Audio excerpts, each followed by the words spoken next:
I don't think if we don't have any intent to follow through on anything with our side, then I don't think it makes sense to insist they do something that we're not going to follow up on. That's not good for the relationship. But before we talk about that, I just wanted to go through again, and I haven't had a chance to dig through all the materials, but Kung, I know out of the 800, 900 megawatts of projects, based on all of your reviews, you think only 30 megawatts of Quang Binh is likely to actually be built. I just wanted to talk quickly through the projects and again, kind of refresh my memory why you think that's the case. Clearly, if somebody else is willing to pay Iberdrola 4.8 or whatever it is $million, then somebody else has a different view on what they think the value of the portfolio is. So I'm just trying to reconcile in my mind what we think the projects are that could have legs versus what somebody else may be thinking. Yeah. So I think that so if we just look at the pipeline, right, the number that they put there, even that many projects that has been developed for so long, like ERLF, that's a very well-known project. But the issue with that is in a very highly competitive region, and Iberdrola have no chance to get that into the slot, and a lot of issue with that, and then they are not recommended anywhere to PDP. And based on the discussion with the local team, I think they don't believe that they can get it into PDP8 at some point in time. Yeah. So even La Hope 1 is not in PDP8. Yeah. Is that correct? No. Yeah, no. Okay. Now, how about the argument, I guess, like we were told in the MBN, that when the next round of PDP8 comes out, provinces that have more wind will get more allocation. So good projects at the end of the day should find a way through PDP8. So is La Hope, aside from it not being in PDP8 and aside from there being other projects, does it stack up with the other projects? Could it be included in a new expanded PDP8 because it's a good project? But the thing here is that their project is the majority is located in Jalai, and right. The biggest challenge there is the grid, and we know that in that area, one or two of our very big customer, they already invest into Jan2025, right? They invest into the 500 kV, and they don't want to give that slot to anyone else unless that we can get some sort of agreement with 2025, then lobbying the province together, then we may got a chance. But the 2025 is just they are more like mafia. They're very smart, so it's really difficult to really compete with them on anything. Right. Yeah. So maybe Fudian would be interested in buying La Hope for the right price, but not giving anyone else an opportunity. Yeah, it could be. Yeah. Okay. And, so that's La Hope. Then what about Chusei, Duck Run, I2? Are they all poor wind? Why do we think those aren't prospective? Very poor wind, and also that I think that they don't really do any active work there on this. I'm not sure it's still the very, very active or real projects anymore. So. Okay. And then Quang Binh, it's based on their memo between 1 and 2, it's 252 megawatts, but you said only 30 megawatts is likely, and this because of forestry limitations? Two things. So they take a very big area, and they think that they can do 50 megawatt. Assume that they can utilize all of the land in that areas. But the thing here that in Quang Binh it's very competitive, and the Quang Binh they want to make everyone happy. They have a limited capacity, so they split the project into 30 megawatts. So they want to serve as many local as many developers as possible. That's one thing of the capacity constraint. And the second thing is that still now there's no clue on how much of land gonna be available to build within that area that they secure. So it could be forest and it could be something else. And then I asked the local country manager her view on that. It seems that they have not done any like good survey on the land or the forest and how much they can get out of that. And apart from that, the grid connection, looking at this 30 megawatt, the grid connection option that the nearby grid is going to be very difficult for them to get. And they thinking that they have to build like almost 50 kilometer of transmission line for this 30 megawatt project. And it's not going to be viable for them with the 6.4 meter per second and 30 megawatt and 50 kilometer of transmission line. So okay.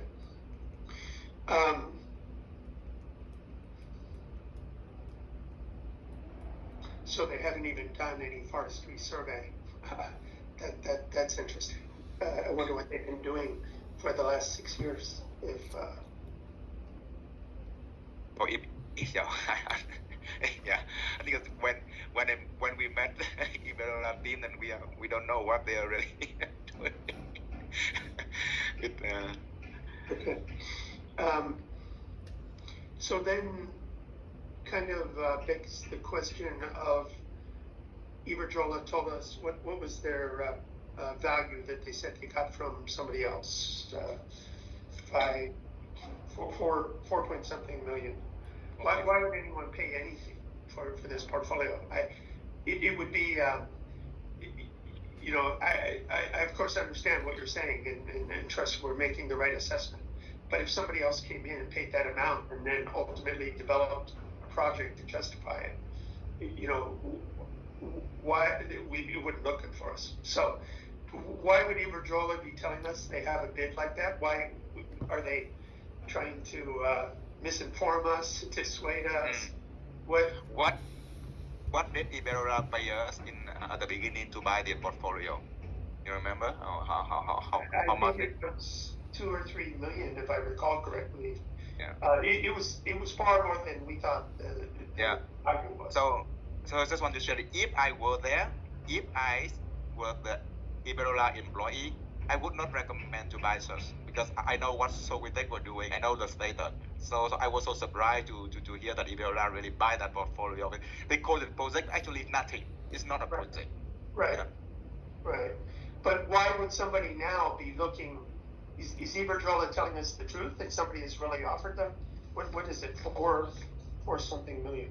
Or something. Yeah, it's going to be a bit of surprise, to be honest, that I could not get any intel on who really like working with Iberola on this.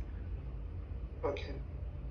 All right. Shifting question then, our exclusivity on having a right to match or provide turbines, if they sell this to somebody else, what happens?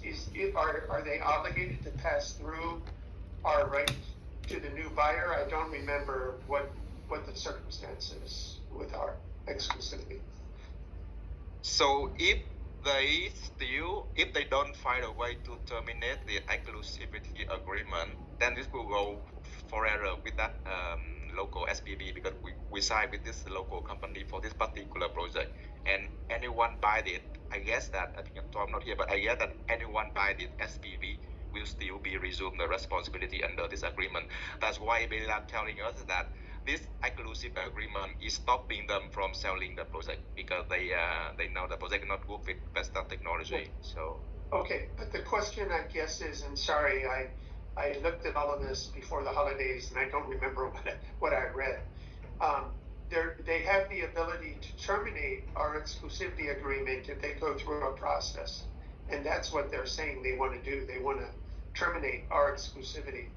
So what is our legal basis? What's our legal mechanism to say we don't want to buy the projects?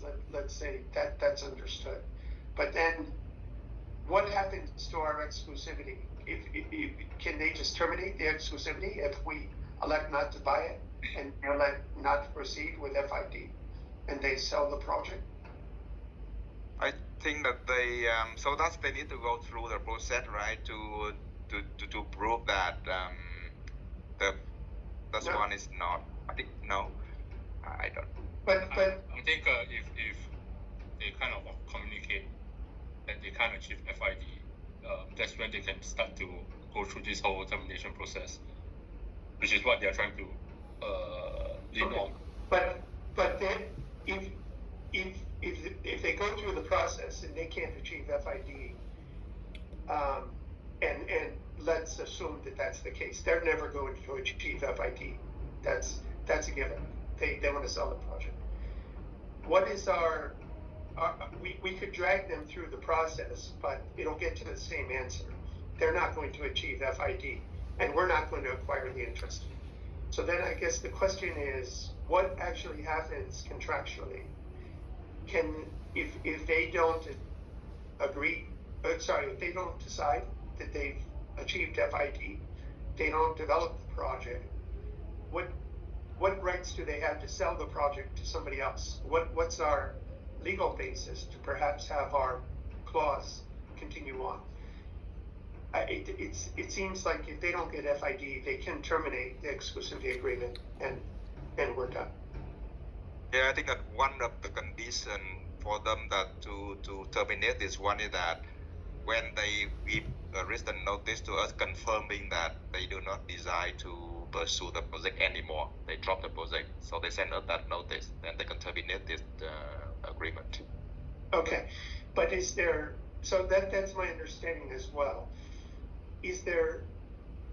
But if they're selling it and they're going to get benefit by somebody paying them some money, typically we would want that to be covered in the agreement. That there would, so long as anyone continues to want to develop the project, the clause should continue. I know they don't want that, but I guess we need to make absolutely certain that we don't have a contractual basis that even though Iberdrola is not taking an FID decision, that doesn't terminate it if they sell to somebody else.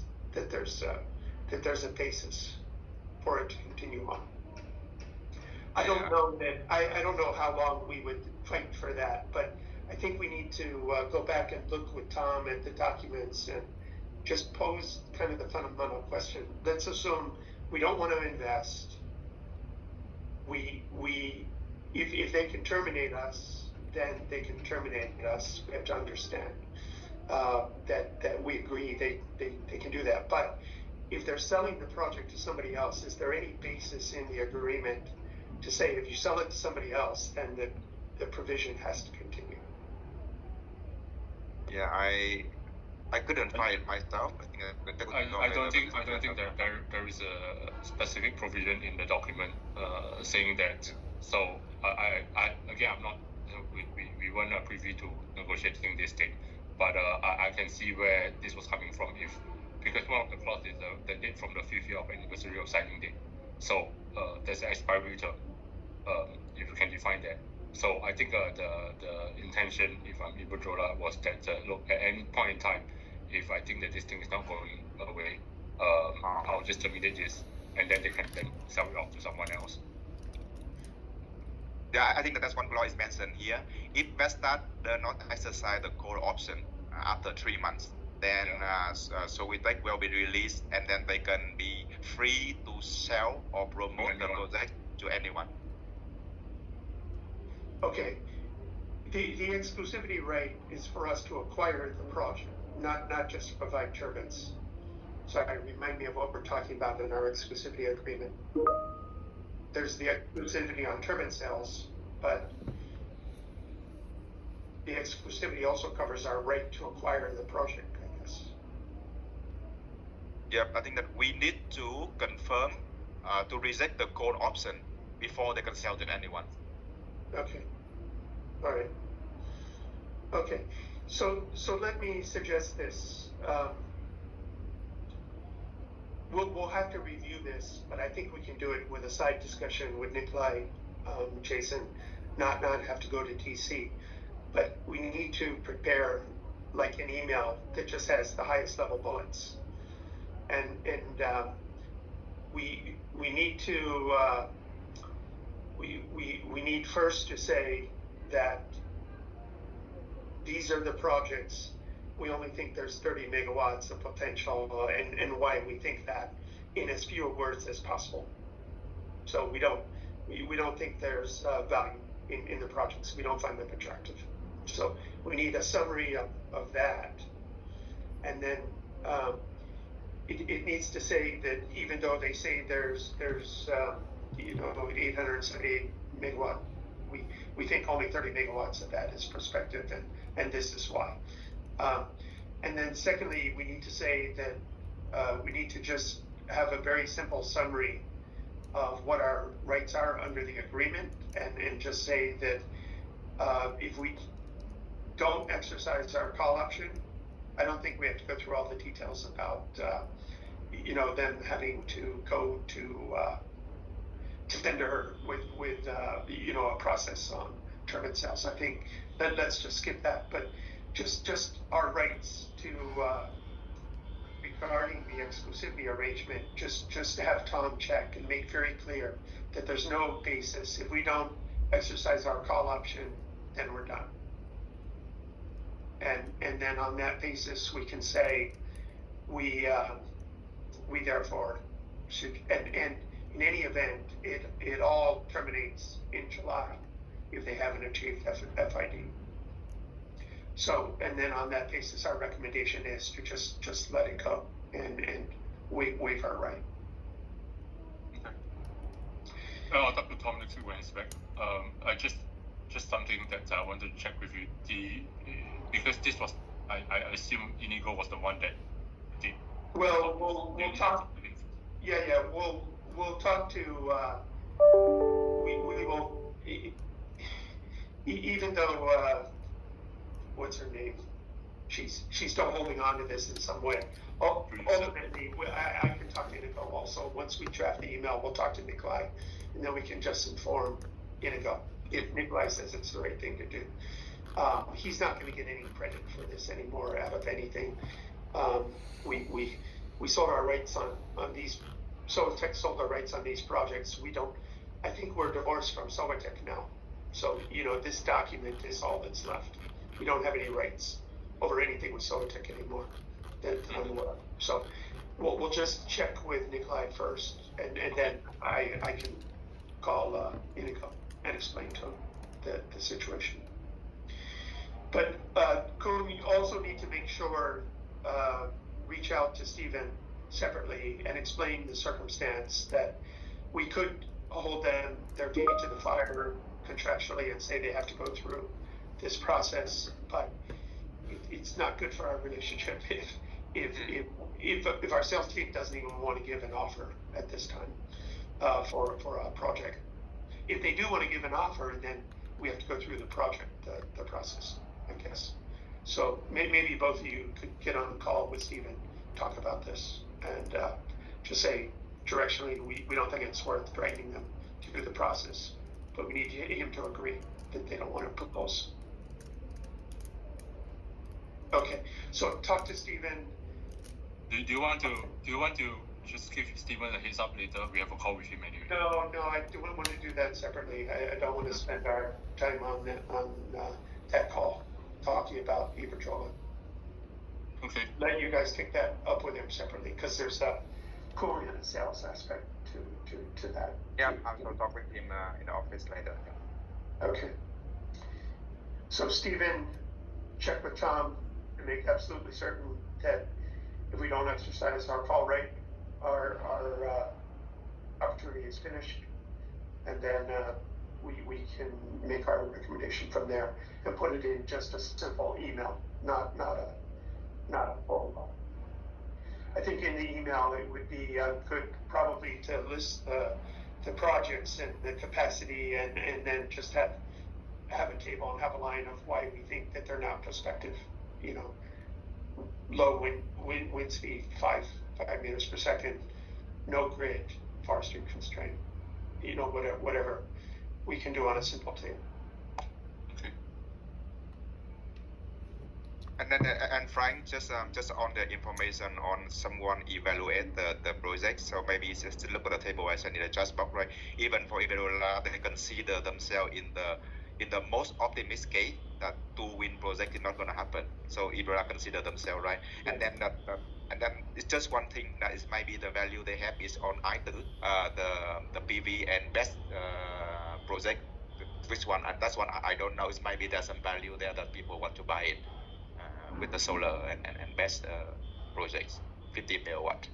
Because Okay. what they are selling in the whole portfolio, and not just wind, right? The whole company, that's what they say. Yeah. Okay. But the price that they're offered, that we have to decide if we want to match or not, then has to be considered on the whole portfolio, including the solar, not just the wind that they show. Okay. I guess we need to figure that out, Puma, as well. Is there something else? Is there a really attractive solar project in there? It'd be good to understand. I think it's fair for you to go back and question them, the offer they have, the price that they say they're being given. Is that just for these wind projects, or is that for a full portfolio? And if so, what's the portfolio? It's a portfolio because the country managers told us that they was working with some partner that buy the whole company, not the project. They're not interested in Vestat because they know that Vestat gonna picking the wind project only. So they did not inform us at the beginning. They only work with anyone who buy the whole company operation and keep their staff team. That's what she shared with me. Yeah. Well, I would be careful about, the working level people probably have no idea what Iberdrola is actually thinking or knows, and they may be totally disenfranchised. And of course, they're going to say, we want to keep our jobs, so you have to give an offer on the full portfolio. I'm sure their bosses wouldn't care. Their bosses are going to do what they think is good for Iberdrola, not good for their Vietnam employees. Okay, well, let's try to figure that out then as well. What else is in the portfolio that is included in that valuation that somebody's offering?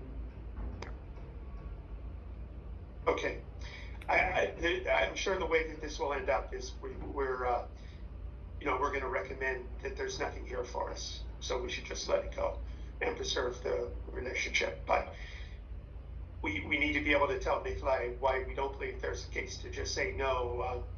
We want to retain our right until it turns out in July. We need to be able to explain that to him. So, and it's just one thing that in case that we decide to drop it, I think that Iberdrola expectation is that they can pay us something to terminate this one. So some sort of. Well, I guess that's the other question. If you believe that, yes, we have to say if there's something they could give us that we could get some sort of fee to give our approvals because not exercise the call right. What might that be? We definitely have to check that. Sorry, I forgot about that. That's a good point. We definitely need to check that before we just say we don't want to exercise our call right.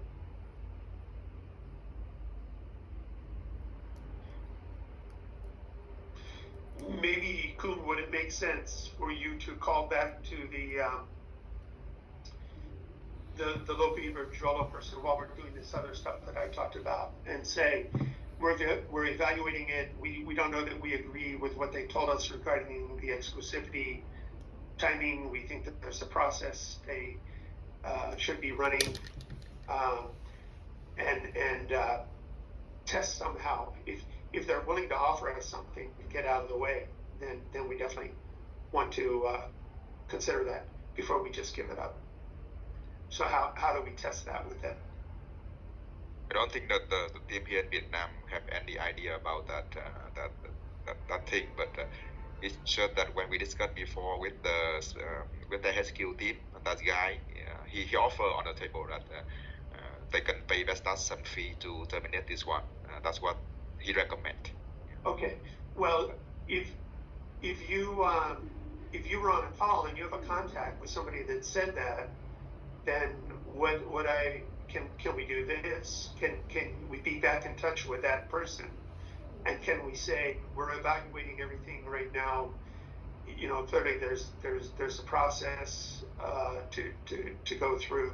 There's timing aspects of this, but for us to have full consideration of all of our options, ask them what they had in mind regarding a possible payment to take us out straight away. I can do that, but I know what's going to be the answer. Well, he said that, and I mean, they don't need to know all the other things that we're thinking about of possibly just walking away. But if they're in a rush to get it done, and it's worth their while to give us a couple $100,000, then it's better to have that. We have to at least say we tried. Yeah, no, I can ask them on that, but I'm going to say that well, for sure that what I know from this guy, he'll come back. So, what do you offer then? What do you want? How much you want? Well, Jason, so how much do you think you can ask for? What do you guys think would be reasonable to ask for? How much is it worth to them? Well, I guess how much you value on equipment sales? Well, I guess 1 billion. Right? Anything's better than nothing. And if it all terminates in July anyway, then it's really the question of how much is it worth to them in terms of timing. If they can do the deal in August anyway, then it's just a matter of expediency.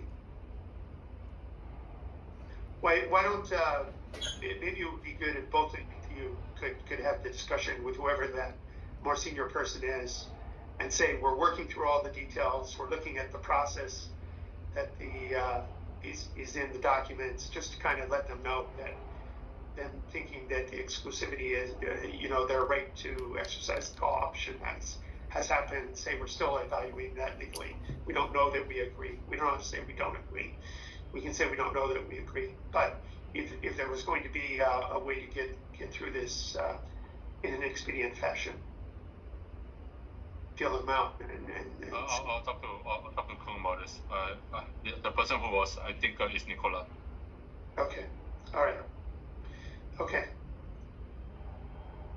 All right. So check with Steven. Have the call with Nicola. Check with Tom just to confirm, and then kind of draft an email that we could use for discussion with Nikolai, and we can even include that we tried to see if they would give us something. We just put that in brackets for now. Okay. Okay. Anything else exciting happening in Vietnam? Kung, do you want to just spend some time updating Frank on what's happening on Vietnam, on Sơn La and whatever not? Yeah. So for Sơn La, it's still under the review with the public security. I will meeting them later today as well, just to address and who we are, what is beta development, beta Vietnam. So they want to understand the relationship, and before they can give a feedback to BYD. Is that the only local ministry of the 9 or so that we still need clearance from, or do we still need clearance from others? We have 7 already. Let's see how many response we have already. Just only the one for the police. Just only police.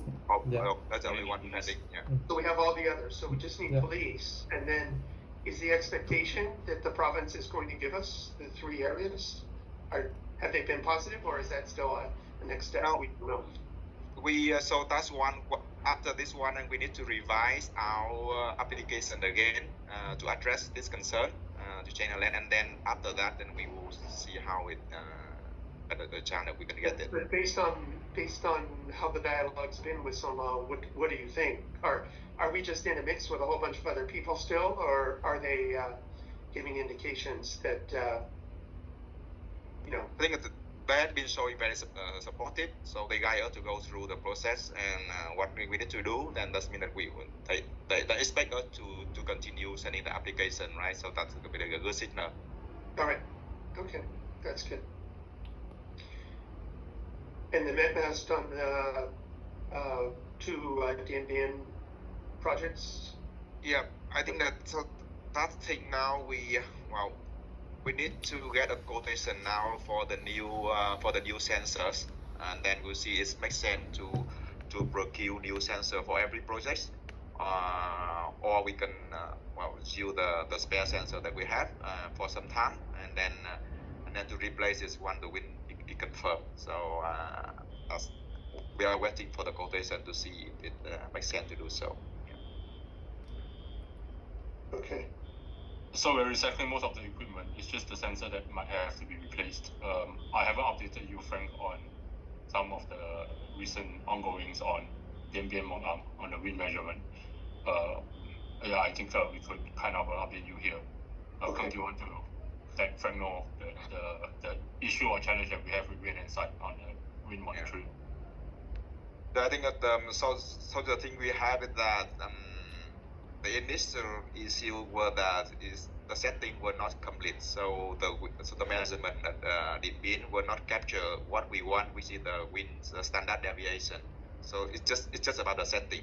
Sorry, we're talking about Mongong and Dong now. Mương and Mương Mamang specifically. But So that issue was the same. Maybe let me try to explain this. So for Meng'ang, we had 2 years of wind measurement, right? There's no issue with the wind data in terms of 6.3, 6.4. Now the issue is the standard deviation, which affects the load assessment. Yeah. So the data by itself is bankable for the wind resource, but for us to confirm the technology, we are short of the data. Now the problem is we have a data quality management team that probably hasn't really reviewed this properly. Only recently when we asked them to do a WPPA, then they realized that they have this problem that they couldn't do the load assessment properly. Anyway, as we spoke to Jorge and Marco separately, there's a process being spoke about now to make sure that this doesn't happen going forward.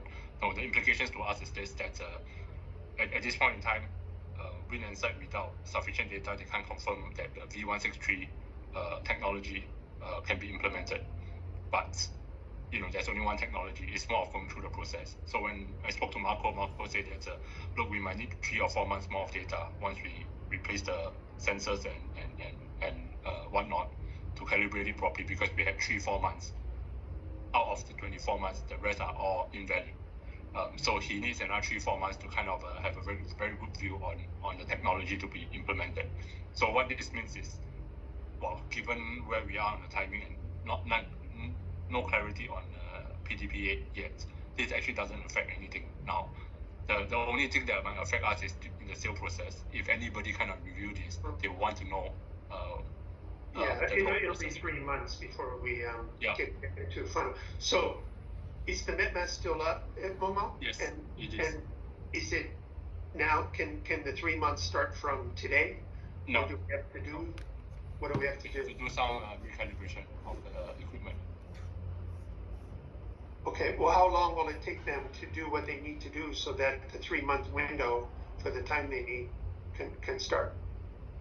No, but now, so the first recommendation that we talked was that because the sensor at the MESMAT, it failed now. We need to replace it, right? Okay. And we have the spare sensor we collected from Langsơn and Zalai before. We thought that we can send them to recalibration and then use it. And that will take around 6 weeks. But then technical team telling us now we should not do that. We should buy new sensor because the spare sensors already for more than 2 years, and even we recover it, it will not good quality. So they recommend us to buy new set of sensor to install. Okay. All right, so that's what you're talking about. What's the cost of a new sensor? Okay. So in short, it will take another 2 months before we can start the 3 months.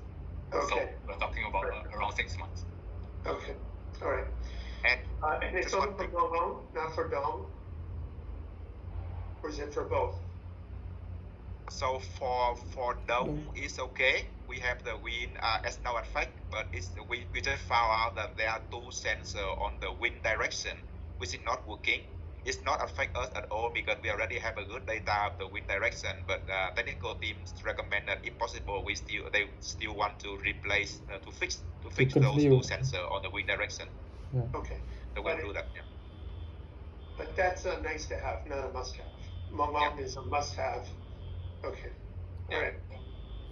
And then the link to this. So for Datong Tiazing, our proposal and budget and contract had been signed was based on review of the existing sensor, but now we need to consider whether we want to continue with that option or we buy new sensor now, because the intention was that if we can we reduce it and then after a few months we see that the wind data makes sense, then we replace them with the new sensor to have a bankable wind data. That doesn't mean that we will need to do that in after a few months, but if we otherwise we can. If we only need the sensor in Mong for 3 months, I don't know what the cost is. You know, it's 10,000. It's one thing. If it's $1 million, it's another thing. If we only need it for 3 months, can Wind Insight get us a new sensor that they can just install for 3 months and then take it back? I guess it depends on what the cost is, but I'm just thinking if they screwed up, then can we in any way ask them to help us fix the issue? I don't think they have a sensor sitting somewhere. It's probably with us, unless you're asking them to bear the cost, which I think. No, it's not so much asking them to pay, but if they had access to one in a MetMask that could be used, I guess. Let's see how much a new sensor will cost, and then Yeah. All right. See how that's going with that quotation for the new sensors. Can we post them a little Yes, the CTC, the consultant, they said to me that today they will provide us the cost for the new sensor. Yeah, and we can consider to use what the sensor will be placed, and it's some accessory like the couple and some other thing. I need to go. No need to play. No need to place for Manga, just only use the sensor. I think we will to save the cost. Yeah, I think. Okay, so the sensors are for Mongong and Dome. What's the status of the MetMast for the what is it, Nanting and projects 3 and 4 in India? Yadong and nothing. Natong. Yeah. Nothing. So we are waiting for the quotation of the new sensor, then we make a decision, right? Whether we want to also buy. For those Yes. MetMast as well. So we need Yeah. sensors. Okay. Yes, I try to push the consultant that we will use the sensor to install the Mường first. Then for the Natong Tianjin, we can do it later. It's okay because Natong Tianjin is not an urgent case, and Mường is urgent right now. Yeah. Okay. All right. So I think the plan is to try and have this done after tax. Have they secured the land for the MetMask? Yeah. The Yeah. land? Yeah. So we're almost done, almost ready. Once we get the sensor all sorted out, they should be able to start installation of the tax. Yes. Correct. I think. Okay. And for Mongong, tell me again, what is it that failed? It wasn't the wind speed. It was something. The standard deviation of the wind speed. But and what prevented us from being able to look at the standard deviation? Because so in order to look at standard deviation, you need to have a 1 second interval wind data. But then when we log after some time, the data log in the loggers only 10-minute resolution. So we don't have a 1 second resolution to calculate the deviation. For the Which full, mean that for the full 2 years of yes, that's right. Okay. So in and order that's for because they set it up wrong. It's just a setting. just a setting. Okay. All right. Yeah. Also, we spoke to Marco, and Marco is aware, and Jorge is aware as well. So one of the things, and I've requested them not to just check on whatever that we have on Vietnam, but whatever we have for the rest of the world, or rest of Asia. So that's something that they have to check as well. I think one of the issue was 12 months ago, they only have one guy sitting in India trying to do this all on his own. Now they have a bit more resource, so they could kind of they have more resource to deal with this now. Is the setting 1 minute versus 10 minutes? Or sorry, what did you say it should have been? 1 second and 10 minutes. 1 second versus 10 minutes. Was that our responsibility to set, or does our contract say that the MetMast installer was going to set it at 1 second and we just missed it when we review? Is that an obligation of the MetMast provider to set it at 1 second? I don't know the history, but what I know is that there's something that they send back the setting for us to confirm before they implement. So we need to check and confirm we are okay with that. Yeah, let's check where it went wrong in the process. Aside from just saying, is it bad anywhere else? Let's check the process. Yeah. So that's something that Marco and Jorge will kind of work out on, where where this falls through the crack.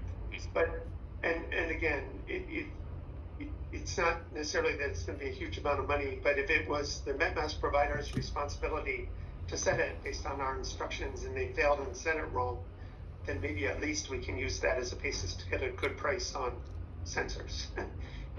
Something. So whose responsibility was it? Where did it screw up?